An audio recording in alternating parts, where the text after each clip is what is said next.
जय हिंद दोस्तों। तो आज हम पढ़ने वाले हैं क्लासिफिकेशन ऑफ एलिमेंट्स, है ना, क्लास 11th का थर्ड चैप्टर, जो कि बहुत इंपॉर्टेंट है आपके एग्जाम पॉइंट ऑफ व्यू से और कंपटीशन से भी। तो हम क्या करेंगे, पूरे चैप्टर को एक लेक्चर में वन शॉट में कंप्लीट कराएंगे। इससे पहले हम चैप्टर फर्स्ट और सेकंड एकदम वन शॉट में कर चुके हैं, जिसमें आपका थोड़ा अच्छा रिस्पॉन्स भी आया है। अब क्या ये वाले चैप्टर को पूरा खत्म करेंगे और अच्छे से समझेंगे। तो स्वागत है आपका अपने यूट्यूब चैनल एग्जाम लेजेंड्स में। और चलिए शुरू करते हैं। तो सबसे पहले क्या लिखा है इसमें, क्लासिफिकेशन ऑफ एलिमेंट्स। तो दिमाग में सवाल आता है कि जो हमको क्लासिफिकेशन है, ये हमको करने की ज़रूरत क्यों पड़ी, एलिमेंट्स के क्लासिफिकेशन करने की ज़रूरत क्यों पड़ी।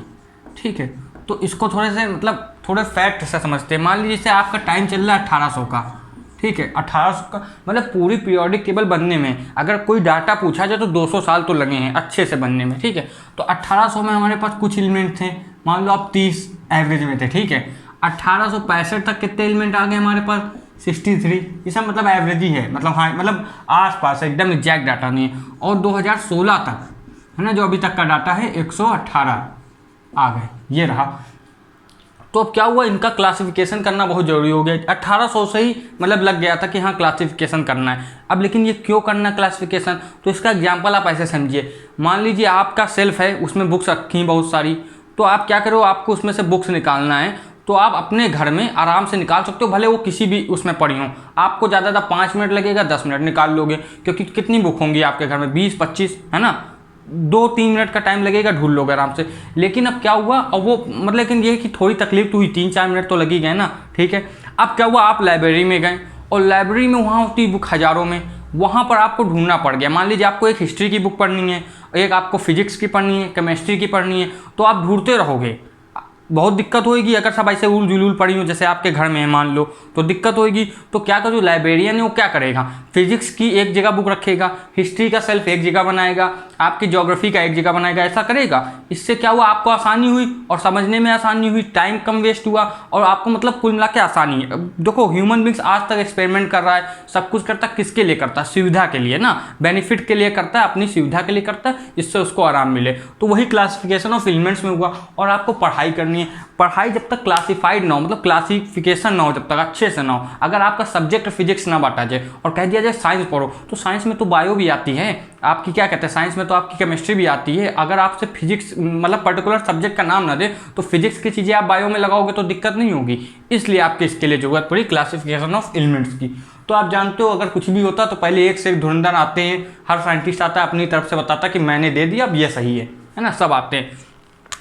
तो अपने क्या पहले आपके ट्राइड्स आते हैं, एक तो ये सब आप लोग 9th में पढ़ चुके हो। ट्राइड्स आते हैं, वो कहते हैं कि अगर 3 एलिमेंट को हमने साथ में रख दिया तो जो बीच वाला होगा लाइन से, तो जो बीच वाला होगा अगर एटॉमिक मास के उसमें, तो जो बीच वाला होगा उसका एवरेज जो है मास, वो अगल बगल वाले का एवरेज रहेगा। जो मतलब बीच का जो एवरेज निकालोगे वो अगल बगल वाले को ऐड करोगे। मान लो यहाँ पर 1, 2, 3 दिया गया, इन दोनों का जो मास होगा उनका आप एवरेज करोगे तो इसका मास आ जाएगा। इन्होंने दिया, फिर न्यूलैंड ने दिया उनका ऑक्टेव रूल, न्यूलैंड ने, है ना, उन्होंने क्या कहा कि भाई अगर आप ऐसे एटॉमिक नंबर से लाइन से लगाओगे तो हर 8वां एटम सेम प्रॉपर्टी दिखाएगा। उनका भी लिमिटेड हो जाता है कैल्शियम तक, है ना। ये जल्दी जल्दी बता रहे हैं क्योंकि आप लोग 9th में अच्छे से पढ़ चुके हो। फिर आते हैं आपके कौन, ये दोनों तो हो गए। फिर आपके आते हो जिनका फेमस नाम है दिमित्री मेंडलीव। अब वो उन्होंने जो दिया, मेंडलीव ने जो दिया, उनकी मतलब पीरियोडिक टेबल सबसे ज़्यादा मानी गई ना, उन्होंने दिया पीरियोडिक टेबल किसकी, मेंडलीव की।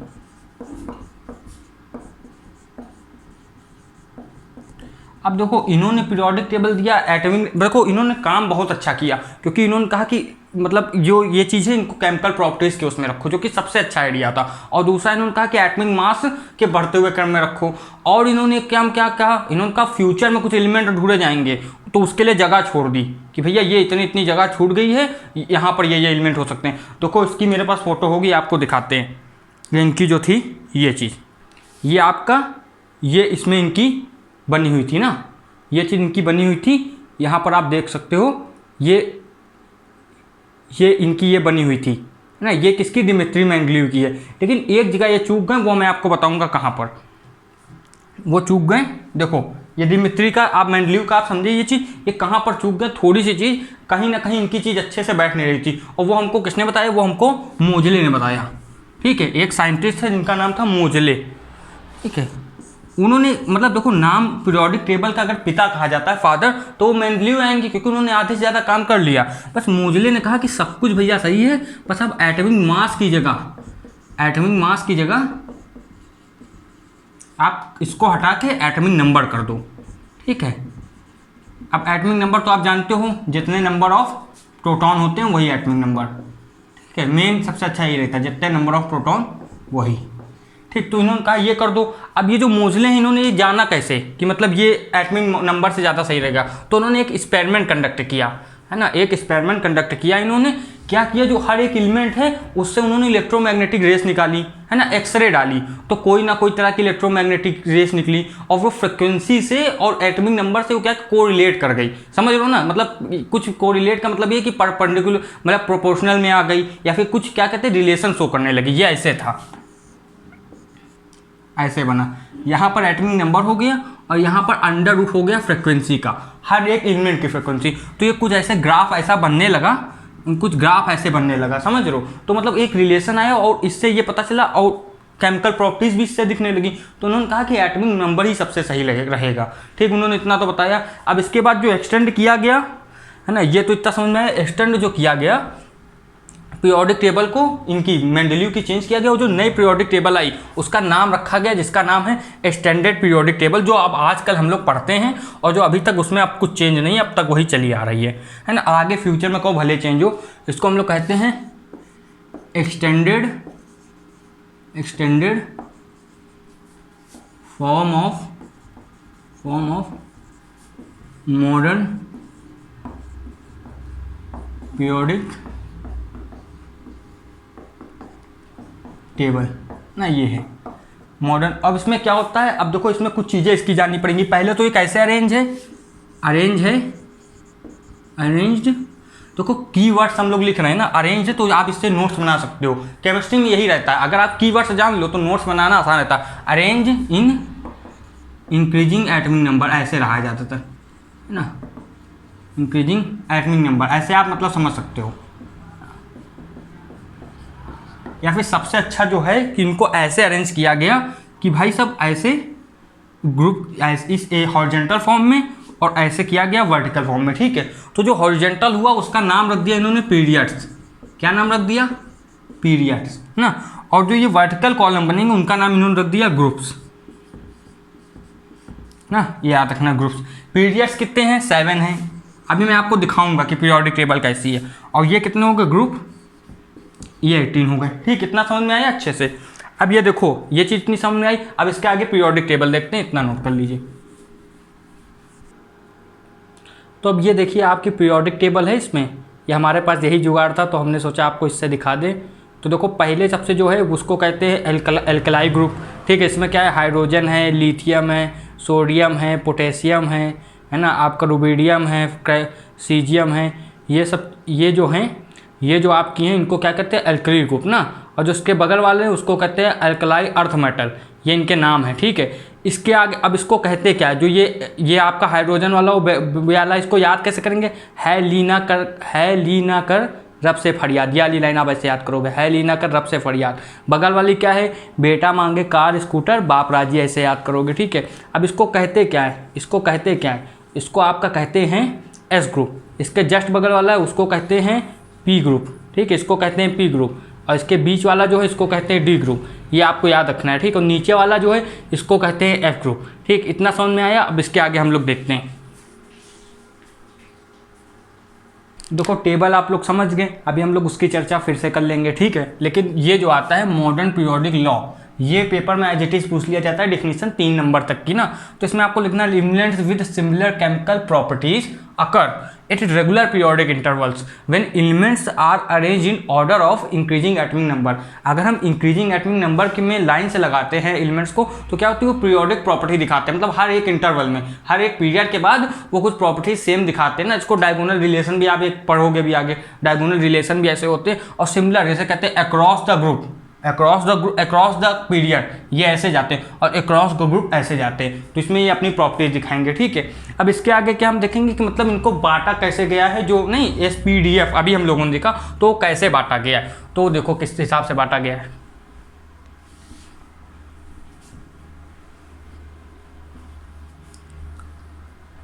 अब इनको बांटा गया, जिनको क्लासीफाई किया गया है ना, अपने टेबल को क्लासीफाइड इन 4 ब्लॉक, है ना, 4 ब्लॉक नाम दे दिया है, 4 ब्लॉक्स, ठीक है। पहली आपकी क्या है, एस है, दूसरी आपकी पी है, फिर आपकी डी है, और लास्ट में क्या है, एफ, ये है, ठीक है। अब एक चीज़ समझना, अब इनको ऐसे बांटा गया है, ऐसा क्यों, इनको इस हिसाब से बांटा गया है कि इनके जो ऑर्बिटल में है लास्ट इलेक्ट्रॉन, जो वैलेंस इलेक्ट्रॉन, वो किस सेल में जाता है। अगर वो एस में जाएगा, है ना, तो एस हो जाएंगे, अगर पी में जाएगा तो पी हो जाएगा, समझ रहे हो ना।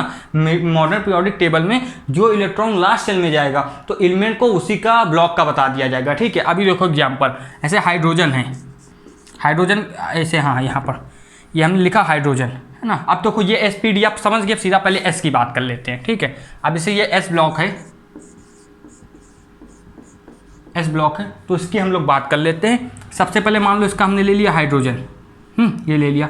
हाइड्रोजन के पास क्या होता है, 1 एटमिक नंबर होता है, 1 ही मास होता है। हमको एटमिक नंबर के ऊपर फोकस करना है, ठीक है। बहुत लोग इसको ऐसे लिखते हैं, बहुत लोग यहाँ पर लिख देते हैं, कभी कंफ्यूज ना होना। यहाँ नीचे वाला तो हमेशा एटमिक नंबर होगा, ऊपर वाला हमेशा एटमिक मास, ठीक है। तो इसका क्या होगा, 1s1 ये हो गया इसका। अब देखो इसका लास्ट इलेक्ट्रॉन जो है हाइड्रोजन का किस में आया है आपके एस ऑर्बिटल में, तो ये एस ब्लॉक का एलिमेंट हो गया, ठीक है। ऐसे आपका हो गया हीलियम, हीलियम को हमने किया फिर से, तो 1s2 हो गया, ये 1s2 इसमें हो गया, ठीक है। तो अब ये देखो ये जो हीलियम है ये भी उसमें एस में आया, तो ये एस ब्लॉक हो गया। अब हमारा लास्ट वाला, इसे हमने एग्जाम्पल लेना है ना, तो सोडियम का ले लिया, तो इसका करोगे 1s2 2s2।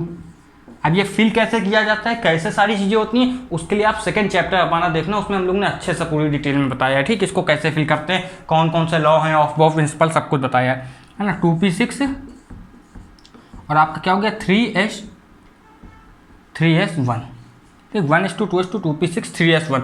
अब ये देखो लास्ट में इसके आया इलेक्ट्रॉन, एस ऑर्बिटल में आया कि नहीं, एस ब्लॉक में आया, जो भी आपको एस ऑर्बिटल भी कह सकते हो, ठीक है। तो ये इसमें आ गया, तो ये किसके लिए, आप इससे देख सकते हो कि जिस एस में आ रहे हैं तो वो एस ब्लॉक के। अब इनका एक नाम है, इनको कहते हैं अल्कली मेटल, अल्कली मेटल्स, सारे मेटल्स हैं, ठीक है ये। अब इसमें हमने ट्रिक अभी बताई, है ली, अब यहाँ पर लिथियम भी आता है ना, तो है ली ना कर रब से फरियाद ये रहता है, लिथियम भी आता है। लिथियम का क्या होगा, ये देखो लिथियम का ये 3 रहता है ना, लिथियम का यहाँ पर ये 3 रहता है, मास रहता है 7, तो इसका होता है 1s2 ना, 1s2 2s1 ये रहता है, ठीक है। ये इसका हो गया। अब ये चीज़ तो समझ में आई। अब एस ब्लॉक में ये हो गया, लेकिन एस ब्लॉक का जो जनरल होता है वो अभी समझ में आएगा। उसके लिए आप देखोगे ए एल्कली, ये किसका है, फर्स्ट ग्रुप का है, फर्स्ट ग्रुप का। लेकिन एस ब्लॉक में क्या केवल फर्स्ट ग्रुप है, सेकंड ग्रुप भी तो है, तो ये आप फर्स्ट ग्रुप तो समझे। अब इसका जनरल कॉन्फ़िगरेशन क्या हो गया, NS1 हो गया। भाई देखो n की वैल्यू कुछ भी हो सकती है, यहाँ जैसे 3 थी, यहाँ 2 है, लेकिन लास्ट में तो S1 आ रहा, NS1 आ रहा, ठीक है। अब देखेंगे हम लोग S का जो दूसरा वाला होता है, जिसको कहते हैं हम लोग अल्कलाइन अर्थ मेटल। क्या नाम होता है, अल्कलाइन अर्थ मेटल, ये रहता है, ठीक है। तो इसमें हम किसका देख लेते हैं, चलो सबसे पहले देख लेते हैं बेरिलियम का, देख लेते हैं ना। इसमें इसका क्या रहता है, Be रहता है ना, बेरिलियम का Be रहता है, ये 4 रहता है इसका, ये है ना, और ये आपका मास कितना इसका हो जाता है 9, ये रहता है, ठीक है। तो अब देखो इसमें क्या करना है, बस कुछ नहीं, 1s2 और 2s2, तो अभी इसमें 2 आया, ठीक है। एक इसका देख लेते हैं जो उसको कहते हैं कैल्शियम, इसका कितना रहता है आपके कैल्शियम का 20, तो मास कितना हो जाएगा 40 रहता है। मास कैसे आता हो तो आप जानते हो, इलेक्ट्रॉन, हाँ प्रोटॉन को, इलेक्ट्रॉन को भी ऐड कर सकते हैं, बस जब तक आयन ना हो। प्रोटॉन और आपका न्यूट्रॉन को ऐड करके मास आता है, ठीक है। ये हम लोग पहले पढ़ चुके हैं। तो इसको सॉल्व करोगे, 1s2 2s2 2p6 3s2, ठीक, ये आपके कितने हो गए 2। अब इसके बाद आएगा 3p6, और आपका कितना यहाँ पर आ जाता है 1s2 2s2 2p6 3s2 3p6, और इसमें आ जाएगा आपका 4s2, ये आया। अब इसको गिनोगे कितने हुए, 1 2 ये 10, और यहाँ पर लास्ट में एस में आया कि नहीं, देखो इसमें भी लास्ट का जो इलेक्ट्रॉन ऐड भरा गया है वो एस में आया है। अब इसके लिए जनरल क्या होगा, इसके लिए होगा NS2, है ना, ये अल्कलाइन अर्थ मेटल के लिए बता रहे हैं, NS2, उसके लिए क्या था NS1। अब दोनों को ऐड कर दिया, मिला दिया, तो जो इनका S का जर्नल होता है वो आपका आ जाएगा, दोनों को मिला दो, अल्कलाइन अर्थ मेटल को और अल्कली मेटल को, तो आपका आ जाएगा NS1 से 2, है ना। पहले वाले में 1 था, दूसरे इसको कहते हैं जर्नल, ये जर्नल ही है, जर्नल इनका कन्फिग्रेशन ये होता है। ठीक, इतना नोट करिए। अब देखो पी ब्लॉक देख लेते हैं, ठीक है। तो इसमें क्या है आपका, देखो इसमें पी ब्लॉक में ये बी से बी रहता है, ये सी है, एन है ना, ये अलग अलग ग्रुप में, ये किसमें 13 में, ये 14 में, 15, 16, 17 और ये लास्ट वाला 18, ठीक है। ये लास्ट वाला आपके क्या रहता है 18। अब इसके ऊपर अगर जो रहता है वो आप जानते हो हीलियम रहता है ना, तो याद रखना है, तो मैंने लाइन से लिखा, लेकिन जैसे वहाँ हाइड्रोजन ऊपर रहता है, यहाँ हीलियम ऊपर रहता है, ठीक, ये पता है। अब इनका करना है तो कैसे होगा, जैसे बोरोन का 5 होता है, आप समझ सकते हो।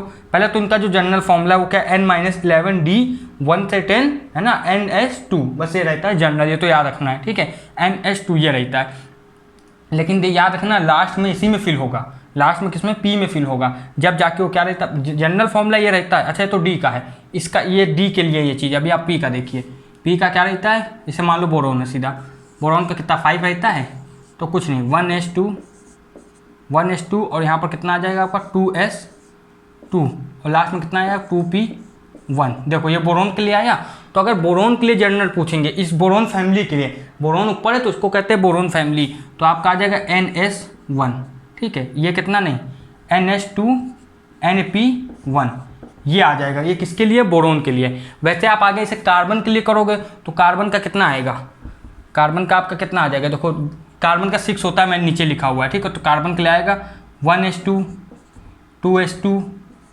है ना, 2p2 आएगा कार्बन के लिए। तो कार्बन के लिए कितना आएगा, आप लास्ट वाला देखोगे, लास्ट के 2 देखने होते हैं, ठीक है। तो कार्बन का आ गया NH2 और 2p2 ये आया। देखो इन दोनों से एक चीज़ समझ में आई कि हाँ एक एक बढ़ रहा है, तो आगे क्या होगा NH2, यहाँ पर अगर जनरल लिखेंगे तो NH2 और NP2 ये आ गया। अब ऐसे करोगे तो NH2 NP3, फिर आगे करोगे तो NS आपका 2 तो वहाँ रहेगा ही, NP4, ऐसे लास्ट में कितना है 1 2 3 4 5 6, तो लास्ट में कितना है 6, तो लास्ट में हो जाएगा NP6। तो इन पूरे का अगर जनरल आपको लिखना होगा तो वो क्या होगा, देखो जनरल आपका हो जाएगा NS2 NP1 से 6 तक, ये होता है P के लिए, ठीक है। अब D के लिए क्या रहेगा, D के लिए यहाँ पर आपका 1 रहेगा, ठीक है। N-1 है ना, आपका D 1 से आपका कितना 10 तक और NS2 ये रहेगा फॉर्मूला। इसमें बहुत कम निकालने के लिए आता है D और F का, लेकिन याद कर लेना, F का तो बहुत ही कम आता है, लेकिन ये फॉर्मूला याद कर लोगे तो अच्छा रहेगा। अब देखो इसमें जो ये आपका क्या कहते हैं, ये आपका जो है P ब्लॉक, इसमें तो नहीं, हाँ इसमें जो रहता है आपका ये D ब्लॉक, इसमें निकालने के लिए कैसे चीज़ें रहती हैं वो देखो, इसमें कुछ एक्सेप्शन भी वो भी याद रखना। जैसे पहले तो मैग्नीज का देख लेते हैं ना, मैग्नीज का 25 रहता है मैग्नीज का, ठीक है। तो मैग्नीज में तो क्या होगा, पहले तो आप इसे जनरल जानते हो, आर्गन का पता है 18 तक तो हो गया, फिर मैग्नीज का आएगा 3d5। अब ये देखो Mn होता है ना इसका, ये याद रखना Mn25। अब आर्गन जो है, आर्गन के बाद क्या आ जाएगा 3d5 4s2, ये इतना आ जाएगा। देखो इसमें तो कोई दिक्कत नहीं है, ये हम किसके लिए देख रहे हैं, आपके D वाले के लिए, ठीक है। लेकिन इसमें 2 एक्सेप्शन है, वो आप देख लो। पहला आपका ऐसे क्रोमियम है और दूसरा कॉपर।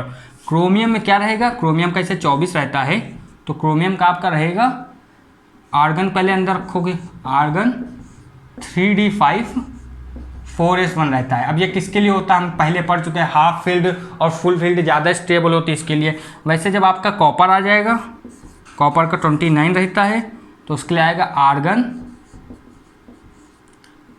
3d10 4s1 ये रहता है। इतना नोट कर लो, आगे देखते हैं।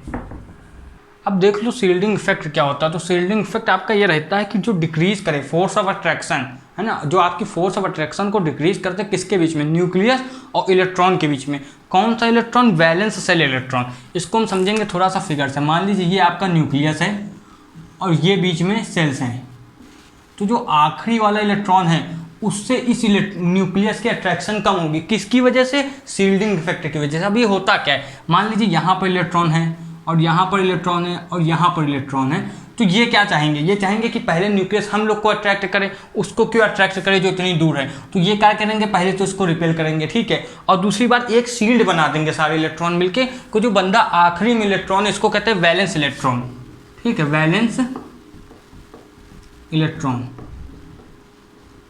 अब जो वैलेंस इलेक्ट्रॉन है उसको ऊपर क्या होगा कि कम जो न्यूक्लियर चार्ज है, जो अट्रैक्शन का चार्ज है वो नहीं लगेगा। अब जो चार्ज लगेगा उसको कहेंगे इफेक्टिव न्यूक्लियर चार्ज, मतलब जो चार्ज पहले था उसमें से कुछ हटा के शील्डिंग का जो इफेक्ट है उसको हटा के जो लगेगा वो लगेगा चार्ज। तो ये होता है आपका शील्डिंग इफेक्ट। और डेफिनेशन क्या था, decrease in force of attraction between nucleus and the valence shell electrons is due to the presence of inner shell electrons. जो अंदर वाले इनको इनर सेल कहते हैं और बाहर वाले को वैलेंस सेल, ठीक है ना। Cell electron is called shielding effect और स्क्रीनिंग इफेक्ट, जैसा हमने बताया वैसी डिफिनेशन है, ठीक है। अब ये सब तो आपको पता ही होगा कि वो क्या होता है, क्या कहते हैं वैलेंस इलेक्ट्रॉन क्या होता है, वैलेंसी क्या होती है ना। अगर इसमें कंफ्यूज हुए हो तो मैं जल्दी से बता देता हूँ कि वैलेंस इलेक्ट्रॉन और वैलेंसी में अंतर क्या रहता है।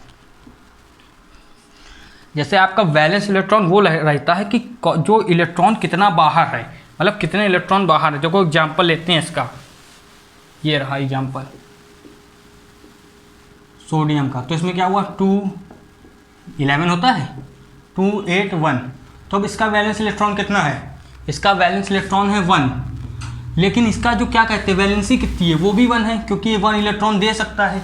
तो अब इसमें कन्फ्यूजन हो जाती है कि क्या वैलेंस इलेक्ट्रॉन ही वैलेंसी होती है, नहीं, कभी कभार ऐसा हो सकता है। इसे यहाँ पर ऐसा हो गया, ठीक है, हमेशा ऐसा नहीं होगा। ऐसे हम लोग एग्जाम्पल ले लें, अब किसका एग्जाम्पल ले सकते हैं हम लोग, आपका ले लेते हैं, हाँ नाइट्रोजन का। नाइट्रोजन का एग्जाम्पल लिया तो यहाँ आया 7 होता है नाइट्रोजन का, 2,5 हुआ नाइट्रोजन का, ठीक है। अब देखो वैलेंस इलेक्ट्रॉन तो 5 हैं, लेकिन वैलेंसी कितनी होगी, देखो ना 4 इलेक्ट्रॉन आप दे सकते हो ना ले सकते हो। यहाँ तो 5 देने की बात आ रही, तो 5 दे तो पाएगा नहीं, तो नाइट्रोजन क्या करेगा 3 ले सकता है। तो इसकी वैलेंसी कितनी हो गई -3, यहाँ पर +1 है।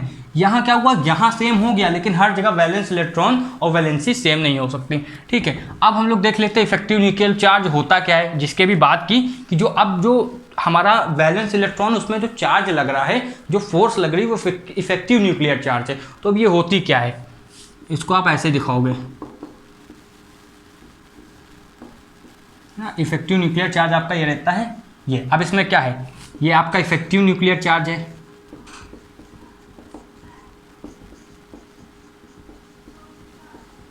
ना, ये इफेक्टिव न्यूक्लियर चार्ज है। ये आपका है नॉर्मल चार्ज,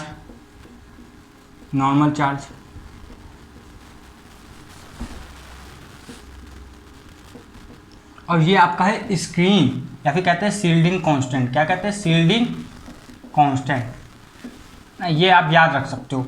तो अब इफेक्टिव न्यूक्लियर चार्ज ऐसे निकलता है, अगर कभी वैल्यू दी जाए तो आप निकाल लोगे, ठीक है। अब कहते हैं जो शील्डिंग इफेक्ट होता है उसका क्या इफेक्ट रहता है आपकी पीरियोडिक टेबल में, जिसको ट्रेंड से भी कहते हैं, क्या ट्रेंड रहता है, तो उसको देखते हैं क्या ट्रेंड रहता है। अब जैसे ये है, ये आपकी पीरियोडिक टेबल में, इसको आप हमेशा देखोगे ये लेफ्ट टू राइट है, ठीक, इसको कहेंगे यहाँ से यहाँ जाते हुए। अभी हम लोग ने फ़ोन में पीरियोडिक टेबल देखी थी, और आप लोग बुक लेके भी बैठे होगे तो ज़्यादा अच्छा रहेगा। वैसे हम बताते तो चलेंगे, लेफ्ट टू राइट है ना, इसको कहते हैं टॉप टू बॉटम। अब देखो टॉप टू बॉटम, जैसे आप थोड़ा सा एग्जाम्पल ले लोगे, यहाँ होता है हाइड्रोजन, फिर होता है हीलियम, फिर क्या होता है आपका सोडियम, और फिर आपका क्या होता है हाइड्रोजन, हीलियम, सोडियम, ये आपका रहेगा। फिर आपका आ जाता है पोटेशियम, बस यहाँ तक, ठीक। अब इतना देखना। अब यहाँ पर क्या रहता है आपका, इसे यहाँ पर आ गया, यहाँ पर बोरोन आ गया, फिर आपका नाइट्रोजन आ गया, है ना, ये ऐसे चलता जाएगा। तो अब इसमें देखो चीज़ क्या रहती है, लेफ्ट टू राइट में हमसे पूछेंगे बताओ शील्डिंग इफेक्ट कैसा रहता है, ठीक है। पहले अच्छा ये अगर पूछ ले कि शील्डिंग इफेक्ट किसके ऊपर डिपेंड करता है, तो पहले तो भाई इनर सेल के ऊपर। अगर इनर सेल बहुत ज़्यादा है, क्या होती है इनर सेल, अगर भूल गए हो, मान लो ये हमारा चार्ज है, तो ये होती इनर सेल, ये जितनी ज़्यादा होंगी, उतना शील्डिंग इफेक्ट होगा। क्यों, मान लो ये इतनी सारी हैं, तो आखिरी वाले इलेक्ट्रॉन देखो कितनी दूर है उससे, तो भाई साहब बहुत ज़्यादा शील्डिंग इफेक्ट होगा कि नहीं, ठीक है। और अगर इसमें क्या होगा, डायरेक्टली प्रोपोर्शनल हो गया ये इनर सेल के, जितनी ज़्यादा इनर सेल डायरेक्टली प्रोपोर्शनल। लेकिन हाँ, अगर चार्ज ज़्यादा हो गया तो जो बाहर वाला इलेक्ट्रॉन है उसको भी न्यूक्लियस खींचेगा, कहता आ जाओ मेरे पास, जितनी भी दूर हो। तो शील्डिंग इफेक्ट जो है अपना वो इन्वर्सली प्रोपोर्शनल है। किसके? आपके किस चीज़ के? चार्ज के। चार्ज के कहो या फिर इफेक्टिव न्यूक्लियर चार्ज के कहो, है ना। इसको आप ये भी कह सकते हो इफेक्टिव न्यूक्लियर चार्ज, क्योंकि शील्डिंग इफेक्ट के बाद तो इफेक्टिव न्यूक्लियर चार्ज रह गया, ये भी बात है, ठीक है। अब देखो यहाँ से यहाँ आने में ये क्या होगा? इंक्रीज। अभी समझ में आएगा इंक्रीज क्यों हो रहा। ये पूछा है ना क्या चीज़, किसके बारे में पूछा है? शील्डिंग इफेक्ट के बारे में ना। ये इंक्रीज होगा कि डिक्रीज आपका पीरियोडिक टेबल में नीचे आने में। क्यों इंक्रीज होगा? देखो ये हाइड्रोजन है, इसमें इसको थोड़ा सा बड़ा ही बना लेते हैं। हाइड्रोजन के लिए क्या होगा? एक हुआ। अब ये हीलियम है, हीलियम के लिए चलो एक ही रहा। अब नाइट्रोजन में, सोडियम में जैसे आओगे, सोडियम में क्या हुआ? एकदम ही से बढ़ जाएगा। देखो 2 होता है पहले में, फिर क्या होता है आपका 3, और फिर मतलब उसमें 8 आते, फिर 1, तो एकदम ही से बढ़ गया। अब पोटेशियम में आओगे तो 1 और बढ़ जाएगा, होगा ऐसे। तो एकदम ही से सेल बढ़ने लगे। और शील्डिंग इफेक्ट के सेल क्या होता है? Inner shell, directly proportional. तो अगर सेल बढ़ने लगे एकदम ही से तो क्या होगा भाई? जाहिर सी बात है शील्डिंग इफेक्ट बढ़ेगा, तो ये बढ़ने लगा। अब यहीं देख लें हम लोग, लेफ्ट टू राइट में होता है डिक्रीज। लेफ्ट टू राइट में क्या होता है? डिक्रीज। अब ये क्यों होता है? तो बहुत आसान है, अगर आप ये चीज़ समझ गए, इफेक्टिव न्यूक्लियर चार्ज अगर बढ़ा तो शील्डिंग इफेक्ट घटेगा। तो भाई साहब यहाँ ये बोरोन है, इसके बाद ये सीधा 14 आता है। देखो सेल नहीं चेंज हो रही। अच्छा 13 के बाद 14 आ गया तो क्या सेल बहुत बढ़ जाएगी? नहीं, 13 के बाद 14 में सेल बढ़ती है? नहीं, बिल्कुल नहीं बढ़ेगी। अगर ये 13 है और 14 है तो दोनों के लिए 4 ही 4 तो 3 ही 3 तो लगेंगी। देखो 1 2, यहाँ 2 आ जाएंगे, यहाँ 8 आ जाएंगे, और लास्ट वाले में फिर कितने आ गए आपके? ये दोनों 13 और 14 दोनों लास्ट वाले में कवर हो सकते हैं। 2 8 8 करके होता है ना ये चीज़, तो 13 14 नहीं। लेकिन यहाँ क्या हुआ? 1 2 फिर सीधा 11, फिर सीधा हो गया 19। तो यहाँ तो तेज़ी से बढ़ रहा है, यही चीज़ है। इसलिए यहाँ पर क्या होगा? इफेक्टिव न्यूक्लियर चार्ज तो बढ़ रहा है, लेकिन सेल बहुत धीरे धीरे बढ़ रही। 13 14 15 तो बहुत धीरे धीरे बढ़ रही, इसलिए क्या हुआ? यहाँ डिक्रीज होता है, ये चीज़ हुई। अब एक चीज़ और पूछ देते हैं, इफेक्टिव न्यूक्लियर चार्ज का क्या? अरे अगर शील्डिंग इफेक्ट यहाँ इंक्रीज हो रहा है तो वो डिक्रीज होगा, अगर यहाँ डिक्रीज हो रहा है तो वो इंक्रीज होगा, क्योंकि दोनों आपस में अपोजिट है ना। बस इतना याद रखना। अब ट्रेंड्स के बारे में देखेंगे। अब देखो पीरियोडिक ट्रेंड्स देखते हैं। क्या पीरियोडिक ट्रेंड्स? इसमें पहला जो देखेंगे वो हमारा होगा एटॉमिक रेडियस। क्या देखेंगे? Atomic radius. अब एटॉमिक रेडियस क्या होती है? इसका सिंपल सा है, half distance between 2 atoms radii. Radius का डबल फॉर्म होता है ना, प्लूरल फॉर्म। तो देखो ये ऐसे होगा, मान लो ये हमारा ए है कोई, ये हमारा कोई बी है, तो ए है इसकी यहाँ पर है और ये यहाँ पर। ये रेडियस जो है दोनों की, इनका आप कर दोगे हाफ, है ना। क्या कर दोगे? हाफ। इसको ऐसे लिखेंगे, DAB का हमने कर दिया हाफ, है ना। पहले ये डिस्टेंस जो है उसको DAB नाम दिया, इसको DAB ऐसे भी दिखाते हैं, बहुत लोग ऐसे भी लिखते हैं, मतलब केवल DAB लिख दिया, या फिर ये डैश का ही साइन होता है, या तुम लोग ऐसे ही लिखो, है ना। अगर कहीं A-B टाइप का दिखाओ, मतलब वो AB लिखा हुआ है, A-B नहीं है, बहुत बार लिख देते हैं ऐसे, तो ये होता है ना। अब ये 3 प्रकार की होती हैं एटॉमिक रेडियस, होती 4 हैं, 3 अभी देखेंगे और चौथी वाली अलग से, अभी तुरंत ही अलग से समझना है। पहली होती है आपकी कोवेलेंट, ठीक, ये वाली चीज़ तो समझ गए, इसको नोट कर लेना। फिर आपकी होती है मेटेलिक, और लास्ट वाली जो होती है उसको कहते हैं, आपका आ गया मेटेलिक ये, और वंडर वॉल, जिसको लंदन भी कहते हैं ना, London force, wonder walls, wonder walls, ठीक। 3 तरह की रेडियस होती हैं, ये चीज़ तो नोट ही हो गई। अब देखो 3 तरह की होती है, उनको निकालना कैसे होता है, पहले तो बनाएंगे। अब जो कोवेलेंट होती है उसको देखो। कोवेलेंट में क्या होता है आप जानते हो, इसमें ओवरलैप होता है। अभी 4th चैप्टर में हाइब्रिडाइजेशन पढ़ोगे तो इसमें ये रहता है ऐसे 1 और ये 2।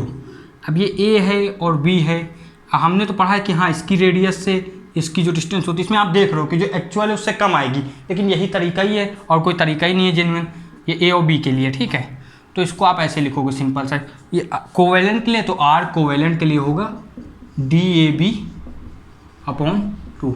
इसमें एक रिलेशन बनेगा, वो आगे मेन है, ये इसके लिए हो गया। अब मेटेलिक के लिए क्या होता है, मोस्ट प्रोबेबल जो सबसे अच्छा होता है वो मेटेलिक के लिए, जैसे ये ऐसे और ऐसे आसपास बने, ये होगा आपका A और ये हुआ आपका बी, ठीक है। अब ये जहाँ से ए से यहाँ गया और ये यहाँ पर, बस देखो ये डिस्टेंस है, यहाँ थोड़ा एक्चुअल आ रही है भाई, माइक्रोस्कोपिक लेवल में एक्चुअल कहाँ कितना रहता है, ये मेटेलिक के लिए है तो इसका हो गया DAB/2, ये इसके लिए हो गया।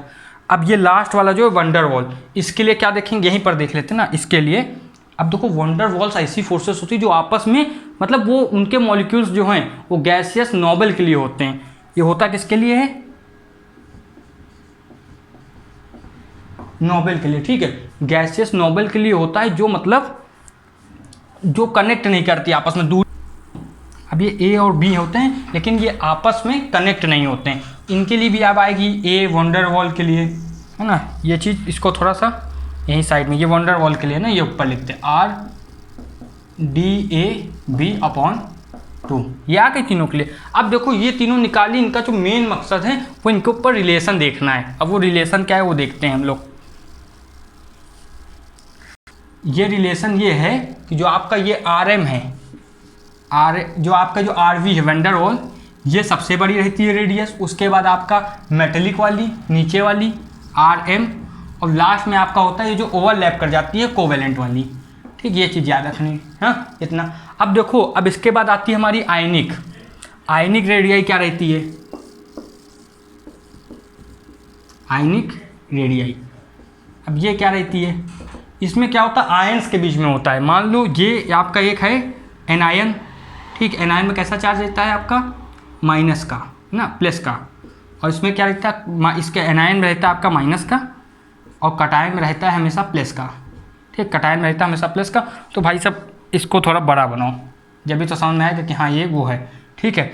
अब देखो ये कटायन जो है ये इलेक्ट्रॉन एक क्या करता है, दे देता है, और एनायन क्या होता है, इलेक्ट्रॉन ले लेता है। तो हमेशा जो आपका एनायन है वो हमेशा बड़ी रेडियस होगा कटायन के कंपैरिजन में, ठीक है, कटायन के कंपैरिजन में। ये तो हो गया सिंपल सा, है ना, हमेशा इसमें बस यही जानना है। और आयनिक रेडियस क्या होती है, जो दो आयंस के बीच में बनती है वो आयनिक रेडियाई होती है, इतना आपको याद रखना है, ठीक है, ये चीज़ याद रखेंगे।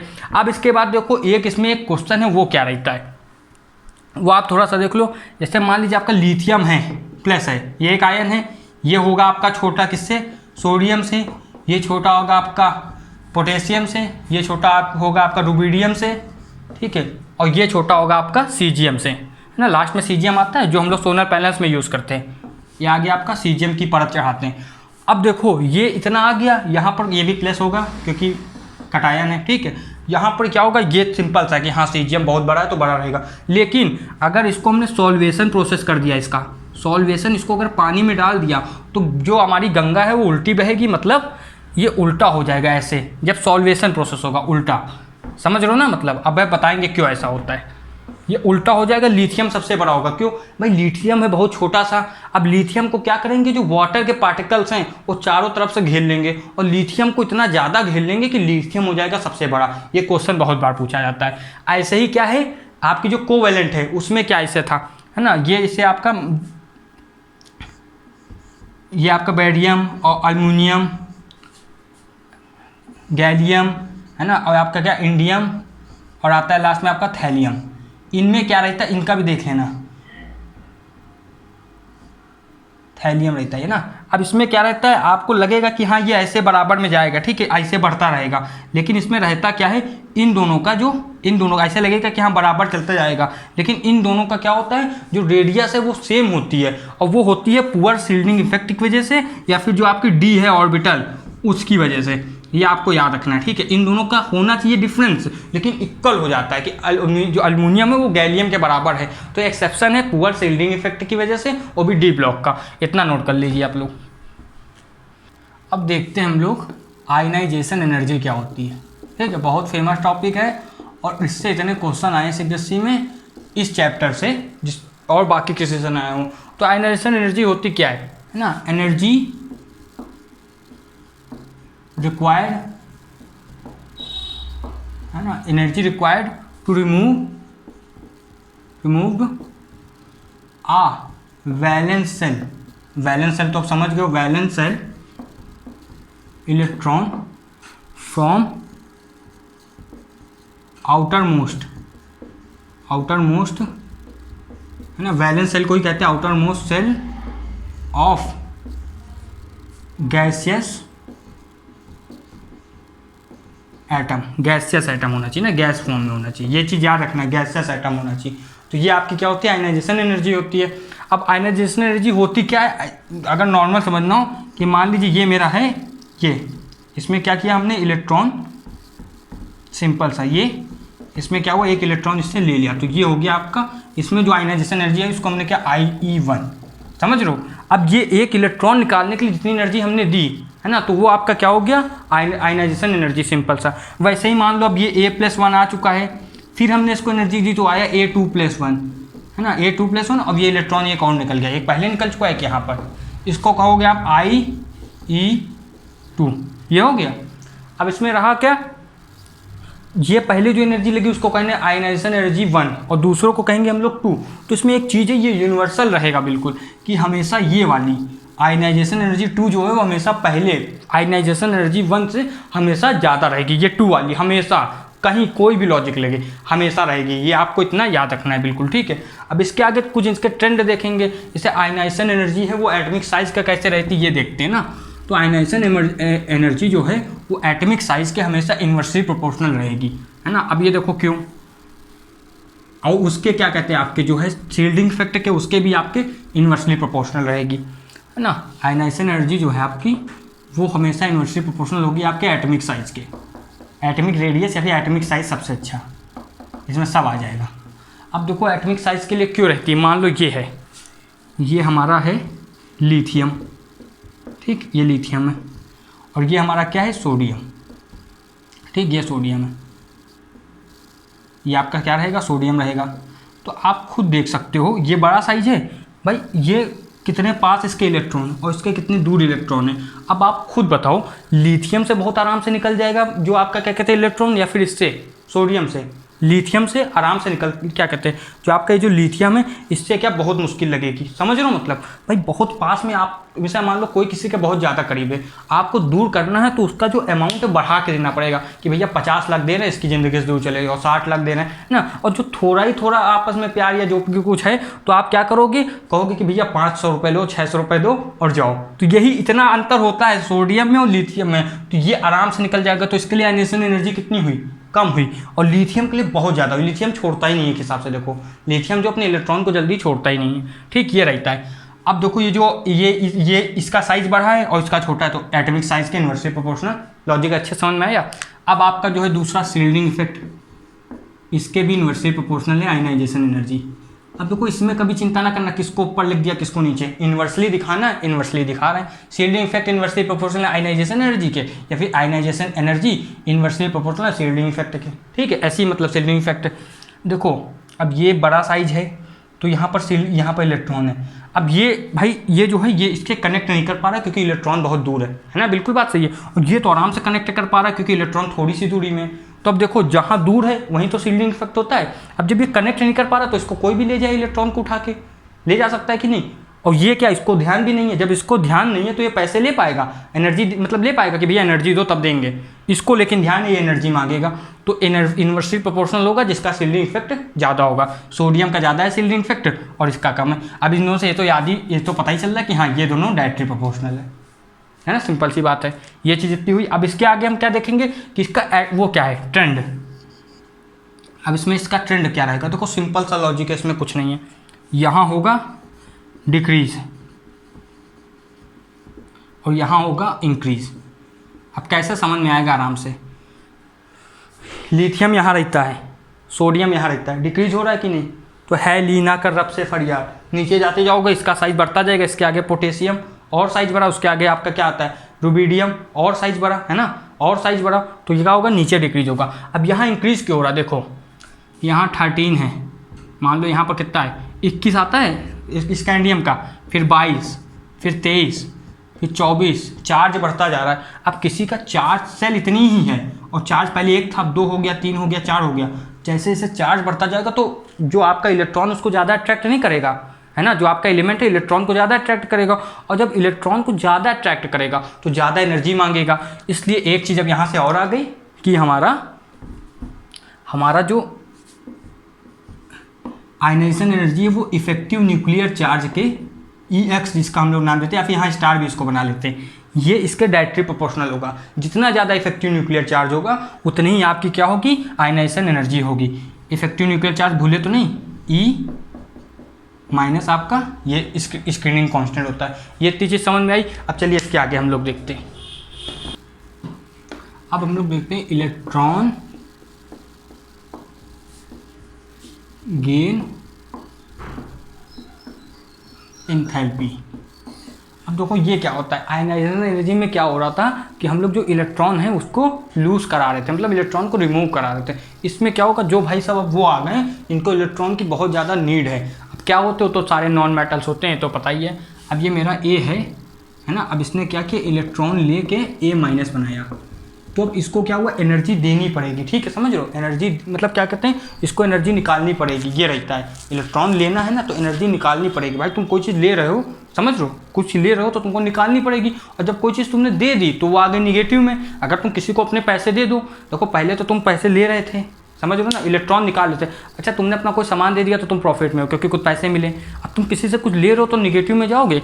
तो ये हमेशा होती है इलेक्ट्रॉन गेन एंथैल्पी, EGF। ये हमेशा आपकी क्या होती है, निगेटिव। ठीक है, ये आपकी हमेशा क्या होती है, निगेटिव रहती है। निगेटिव को ऐसा शॉर्ट में लिख देते हैं, ठीक, निगेटिव। लेकिन हाँ, अब ये हमेशा बोल दिया लेकिन एक जगह नहीं रह पाती, उसको कहते हैं नोबल गैसेस। नोबल गैसेस उसमें हमेशा ये पॉजिटिव रहती है। अब क्यों नोबल गैसेस में पॉजिटिव रहती है, नोबल गैस को इलेक्ट्रॉन की नीड ही नहीं है, उनका ऑक्टेट पूरा है। नोबल गैस वो हैं जो कभी रिएक्ट नहीं करती। जब भी आप देखते हो गुब्बारे में हीलियम भरी जाती है, जबकि हाइड्रोजन हल्की उससे होती है, लेकिन हीलियम जो है वो रिएक्ट नहीं करती, इसलिए भरी जाती है ना, ये तो पता ही है।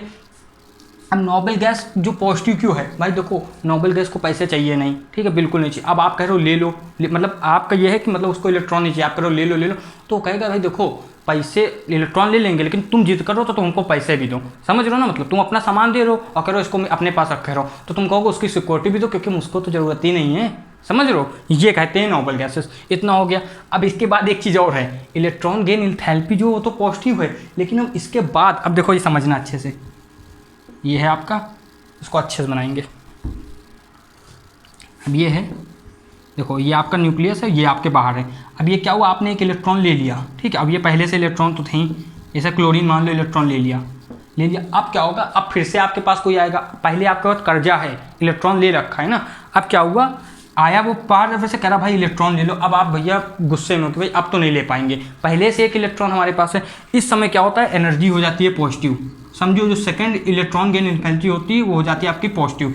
क्यों, पहले से ले रखा है इलेक्ट्रॉन, तो इलेक्ट्रॉन आपस में रिपेल नहीं करेंगे, पहले से आपने दूसरे की चीज़ ले ली है और फिर दूसरा वो कह रहा है एक चीज़ और ले लो। आप पहले का जो है ऋण नहीं चुका पा रहे हो, नहीं दे पा रहे हो, और दूसरा कुछ देगा ज़बरदस्ती, तो आप कहोगे भाई तुमको देना दे दो और साथ में पैसे भी दो। यही चीज़ है, सिंपल सी, ठीक। ये इतनी हो गई।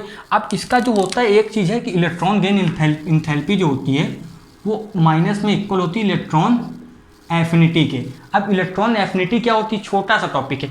इलेक्ट्रॉन एफिनिटी वो होती है कि मतलब इलेक्ट्रॉन को लेने की चाहत किसमें सबसे ज़्यादा है, तो electron affinity, electron gain enthalpy सबसे ज़्यादा होती है क्लोरीन की, ठीक है, सबसे ज़्यादा होती है क्लोरीन की। अब इसमें वो होता है कि क्लोरीन की ज़्यादा है कि फ्लोरीन की, वैसे होनी फ्लोरीन की ज़्यादा अच्छी है, लेकिन क्लोरीन की इसलिए ज़्यादा है, क्लोरीन की ज़्यादा जाने से पहले हम पहले ट्रेंड तो देख लें। जब ट्रेंड पता चलेगा तभी तो समझ में आएगा कि फ्लोरीन की ज़्यादा होनी चाहिए, लेकिन क्लोरीन की क्यों ज़्यादा है, ये जब भी तो समझ में आएगा।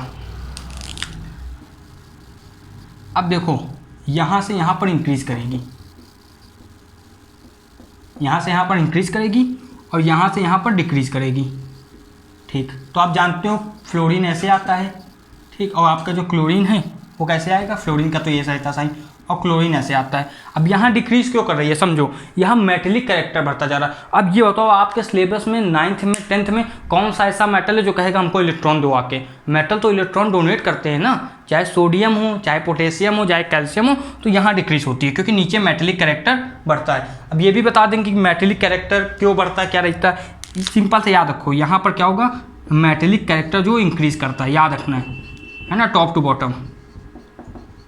अगर मेटेलिक कैरेक्टर इंक्रीज करता है तो जो नॉन मेटेलिक कैरेक्टर है वो क्या करेगा, डिक्रीज, ठीक है।